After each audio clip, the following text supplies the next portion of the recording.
নহয় নহয় নহয় চৰকাৰখনৰ নাম বিটিচি এৰিয়াটোৰ নাম বিটিআৰ আপোনালোকে চুক্তিটো পঢ়ি গ'লে কোকৰাঝাৰত যি চৰকাৰখনৰ নাম বিটিচিয়ে থাকিব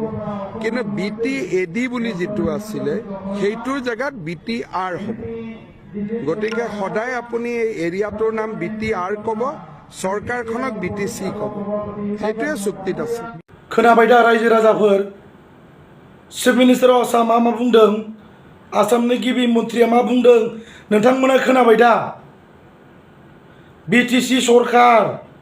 दिस इज नट बिटिआर सरकार अनलि बिटिएडिनि जायगायाव बिटिआरल' जादों बाव जेबो बेले बेजे साननांगौ गैया होननानै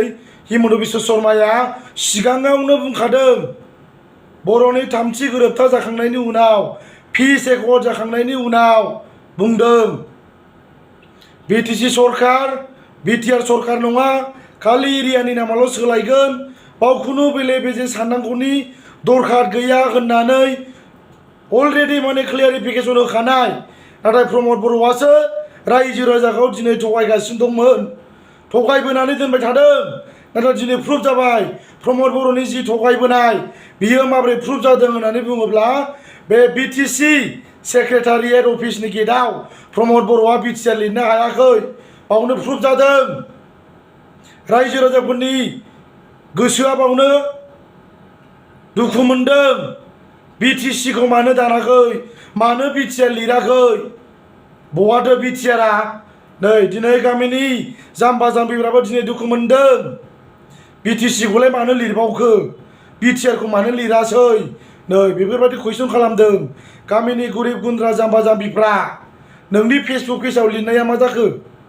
दिनै आसोल जायगायावनो दिनै बिटिआर लिरनो हायाखै बिनिफ्राय लाजिनांथावसिन लाजिनो नांगौ आरो बिनिफ्राय लाजिनांथावसिन जेबो खोथा गैया दिस इज भेरि आनफर्चुनेट लाजिथाव शेमफुल प्रमद बर' बुजिबाय आरो नोंहा गैला गोसोआव लाखादो जि खामायनो खामायखादो बे बोसोरसेनि गेजेरावनो आदारवाइज नङाबा आरो नोंहा बेबायदि गल्डेन चान्स मोननाय नंला बुजिबाय प्रमद बर'